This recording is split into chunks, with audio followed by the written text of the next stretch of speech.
प्रधानमंत्री नरेंद्र मोदी आज वाराणसी के दौरे पर रहेंगे। पीएम मोदी 4.25 घंटे काशी में रहने वाले हैं। काशी को 1800 करोड़ की सौगात देने वाले हैं। इसमें 1220 करोड़ रुपए की 13 परियोजनाओं का शिलान्यास होना है। 591 करोड़ रुपए की 32 योजनाओं का लोकार्पण होना है। पीएम के हाथों मिलने वाली इस सौगात से बदलते बनारस की सूरत में 4 चांद लगने वाले हैं। प्रधानमंत्री नरेंद्र मोदी का ये दौरा राजनीतिक लिहाज से बेहद खास है। विधानसभा चुनाव में मिली जीत के बाद पहली बार काशी आ रहे हैं पीएम मोदी। काशी वासियों को ये रिटर्न गिफ्ट देने 7 सौगातों की तस्वीरें आप अपने टेलीविजन स्क्रीन पर देख सकते हैं।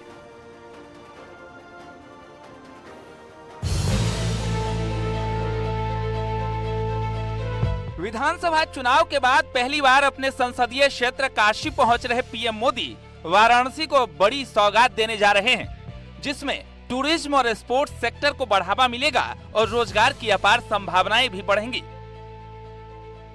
1774 करोड़ के कार्य उनका लोकार्पण शिलान्यास भी किया जाएगा। 30 कार्य ऐसे हैं जिनका लोकार्पण होना है और 13 कार्य ऐसे हैं जिनका शिलान्यास होना है। करीब 1220 करोड़ की नई परियोजनाएं भी इसमें चालू हो रही हैं, जिसमें वाराणसी के अंदर की जितनी भी सड़कें हैं वो 4 लेन और 6 लेन होनी है। इसके अलावा पर्यटन के बहुत बहुमूल्य सांस्कृतिक पर्यटन को बढ़ावा देने के लिए और वाराणसी की धार्मिक जो यात्राएं हैं उनको और बढ़ावा देने के लिए पर्यटन के कार्यक्रम हैं। कुल मिला के बहुत भव्य कार्यक्रम स्टेडियम में आयोजित किया जाएगा, जिसमें पब्लिक भी ओपनली पार्टिसिपेट करेगी। साथ के साथ स्टेडियम में स्पोर्ट्स पर्सन भी उसके हिस्सा बनेंगे। इस दौरे के दौरान पीएम मोदी सरकारी स्कूलों के बच्चों के मिड डे मील के लिए करीब 14 करोड़ की लागत से तैयार अक्षय पात्र किचन का लोकार्पण करेंगे। खास बात यह है कि इस अक्षय पात्र किचन में आधुनिक मशीनों से एक साथ 40,000 रोटियां बनाई जा सकती है।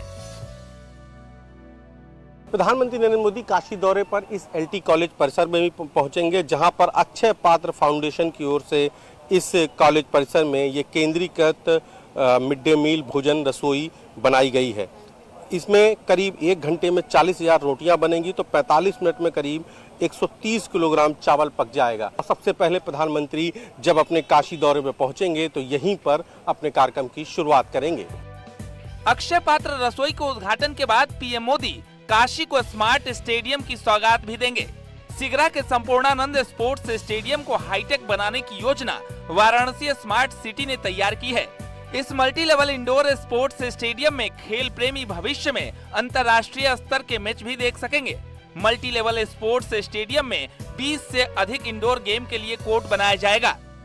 काशी दौरे में प्रधानमंत्री Narendra Modi doctor Sampurnanand sports stadium Sigra में पहुंचेंगे, जहां की तस्वीरें मैं आपको दिखा रहा हूं, जहां पर तैयारियों को अंतिम रूप दिया जा रहा है, सुरक्षा का रिहर्सल हो रहा है और यहां प्रधानमंत्री नरेंद्र मोदी खिलाड़ियों से बात करेंगे। करीब 100 खिलाड़ियों को निमंत्रण भेजा गया है। विभिन्न खेलों के राष्ट्रीय अंतर्राष्ट्रीय स्तर के खिलाड़ियों की सूची बनाई गई है, जिनसे प्रधानमंत्री नरेंद्र मोदी का संवाद होना है। इस बार प्रधानमंत्री नरेंद्र मोदी खिलाड़ियों को बड़ी सौगात भी देंगे, जिसके लिए इसी सिगरा स्टेडियम के नवीनीकरण का शिलान्यास करेंगे। साथ ही जो लालपुर स्थित डॉक्टर भीमराव अंबेडकर क्रीड़ा संकुल में synthetic athletics track, synthetic basketball court के लोकार्पण के साथ ही राइफल क्लब में शूटिंग रेंज का उपहार भी देंगे।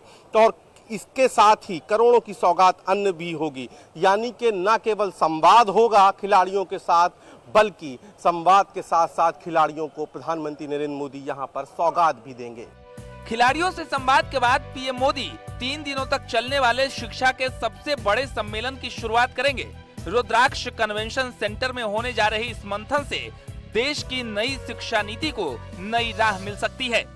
प्रधानमंत्री नरेंद्र मोदी आज फिर एक बार अपनी काशी आ रहे हैं और वो न केवल यहाँ पर अलग अलग कार्यक्रमों में शामिल होंगे, बल्कि अपनी काशी को यूपी चुनाव का रिटर्न गिफ्ट भी देंगे। वाराणसी की 8 सीटें भाजपा की झोली में गईं और इसके साथ यूपी में सत्ता वापसी भी भाजपा की हुई। तो ऐसे में आज प्रधानमंत्री नरेंद्र मोदी जब काशी आएंगे तो इसी स्टेडियम में करीब 1800 करोड़ की योजनाओं का लोकार्पण और शिलान्यास करेंगे। इसमें 30 ऐसी योजनाएं शामिल हैं जो पूरी हो चुकी हैं और जिनको जनता के आज सुपुर्द करेंगे प्रधानमंत्री नरेंद्र मोदी। जबकि उससे पहले प्रधानमंत्री नरेंद्र मोदी इसी रुद्राक्ष सेंटर में आएंगे और ये रुद्राक्ष इसलिए आज बेहद अहम हो जाता है क्योंकि आज यहाँ से भारत की नई शिक्षा नीति पर सबसे बड़ा विमर्श होने जा रहा है और खुद प्रधानमंत्री नरेंद्र मोदी उस विमर्श यानी अखिल भारतीय शिक्षा समागम का शुभारंभ करेंगे और प्रधानमंत्री के शुभारंभ के बाद अगले 2 दिनों तक यहां पर देश के सभी विश्वविद्यालयों के IIT,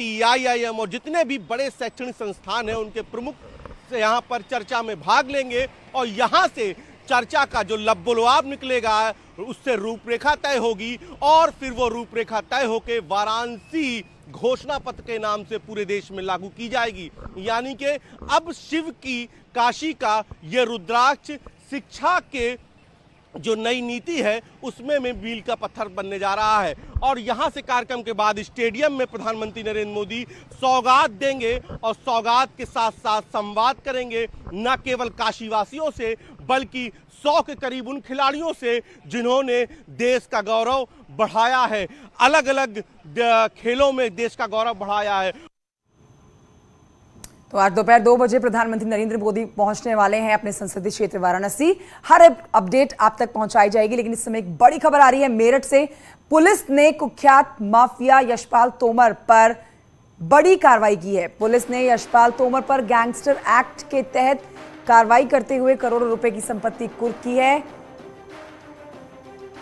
वेद व्यासपुरी इलाके में करीब 5 करोड़ रुपए का मकान पुलिस ने कुर्क कर दिया है।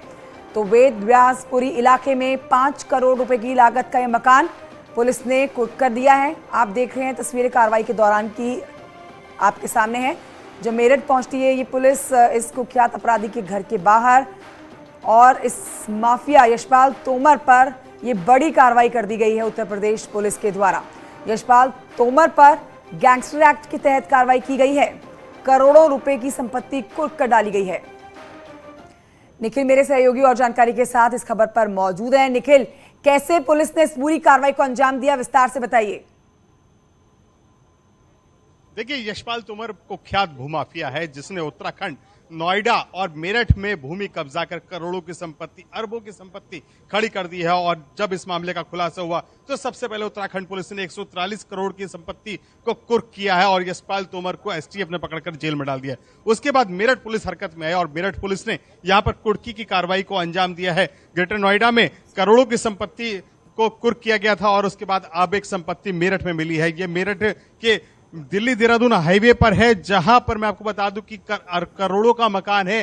तोमर निवास इस पर लिखा है, नरेश कुमार सन ऑफ महेंद्र सिंह लिखा है, यानी बेनामी संपत्ति है। यशपाल तोमर के पैसे से खरीदी गई है, लेकिन इसको अपने भाई के नाम से दिखाया गया है। इस संपत्ति को आप देख सकते हैं कि यहां पर किस तरीके से दिल्ली देहरादून एक्सप्रेसवे के पास ये संपत्ति खड़ी की गई है। करीब 3 से 4 करोड़ की कीमत इस मकान की रही होगी और आज पुलिस इसे कुर्क करने जा रही है। मैं आपको तस्वीर कर सकता हूं सीधी कि यहां पर भारी पुलिस फोर्स मौजूद है और इन पुलिस फोर्स का काम यही है कि आज इस संपत्ति को कुर्क करेंगे। हालांकि पहले ही इसको सूचना लग गई थी तो ये मकान बंद है, यहाँ पर इस पर ताला लगा हुआ है। लेकिन मैं आपको बता दूं कि किसानों की भूमि कब्जा कर उन पर झूठे मुकदमे दर्ज कराकर यशपाल तोमर ने अरबों की संपत्ति खड़ी की है। लेकिन अब इस मामले का खुलासा हुआ और उसके बाद पुलिस ने बड़ी कार्रवाई को अंजाम दिया है। आप देख सकते हैं कि आज मेरठ में कुर्की कार्रवाई को अंजाम दिया जा रहा है। इसके पहले बागपत में इसका जो तालाब के ऊपर कब्जा कर महल बनाया गया था उसको पुलिस ने ध्वस्त करा दिया था। गैंगस्टर एक्ट के तहत 14A की कार्रवाई की जा रही है और मेरठ में आज इस कार्रवाई को अंजाम दिया जा रहा है। इसके पहले बागपत में दिया गया था, उसके पहले ग्रेटर नोएडा में दिया गया था और उसके पहले उत्तराखंड पुलिस ने करीब 143 करोड़ की संपत्ति को कुर्क किया था। मेरठ के थाना ब्रह्मपुरी में झूठा मुकदमा लिखवाया और उसमें इसकी साठगांठ में कुछ पुलिस वाले भी शामिल थे, उनको भी दंडित किया गया है, उनको भी मिसकंडक्ट दी गई है। लेकिन यशपाल तोमर की जो संपत्ति है अब उस पर पुलिस ने अपना शिकंजा कसना शुरू कर दिया है। अरबों की संपत्ति कुर्क की जा चुकी है और आज आप देख सकते हैं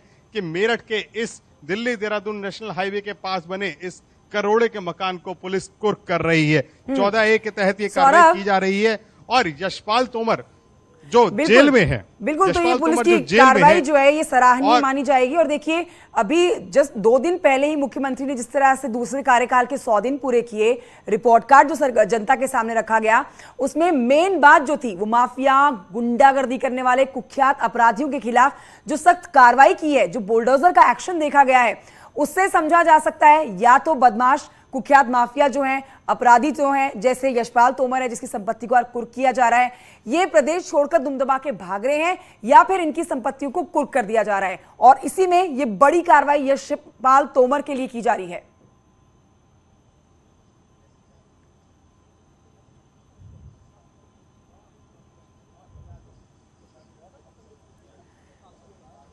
सौरभ, आवाज पहुंच रही है मेरी आप तक?